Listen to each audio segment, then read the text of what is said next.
क्या आप जानते हैं कि हमारे शरीर को ऑक्सीजन कहाँ से मिलती है? इसके रियल हीरोज़ हैं आरबीसीज़। आरबीसीज़ यानी red blood sales. Red blood sales को हम एरिथ्रोसाइट्स भी कहते हैं। एरिथ्रोसाइट्स हमारे बोन मैरो में बनते हैं। इनके प्रोडक्शन के प्रोसेस को एरिथ्रोपोइसिस कहा जाता है। बोन मैरो में बनने के बाद immature red blood cells blood stream में आ जाते हैं। ब्लड स्ट्रीम में आने के बाद 7 डेज़ के बाद ये मैच्योर हो जाते हैं।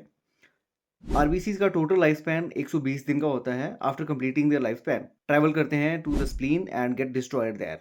रेड ब्लड सेल्स बाइकनकेव या फिर disc shaped 6 to 8 micrometer in diameter and 2 micrometer thick cells होते हैं। ये रेड इन कलर होते हैं। इनमें एक कंटेंट होता है हीमोग्लोबिन, जिसको हम बोलते हैं। Heme means iron and globin means protein. ये इनको रेड कलर प्रोवाइड करता है। और इनका स्ट्रक्चर जो होता है वो थोड़ा स्पंजी या फिर थोड़ा फ्लेक्सिबल स्ट्रक्चर होता है। ये फ्लेक्सिबिलिटी इनको टाइनी कैपिलरीज के थ्रू ट्रैवल करने में हेल्प करती है।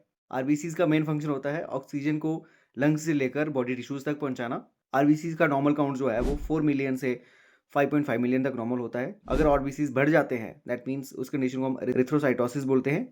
इस कंडीशन में आपका ब्लड थिक हो जाएगा which will ultimately leads to blood clots, heart attacks या फिर ब्रेन स्ट्रोक्स।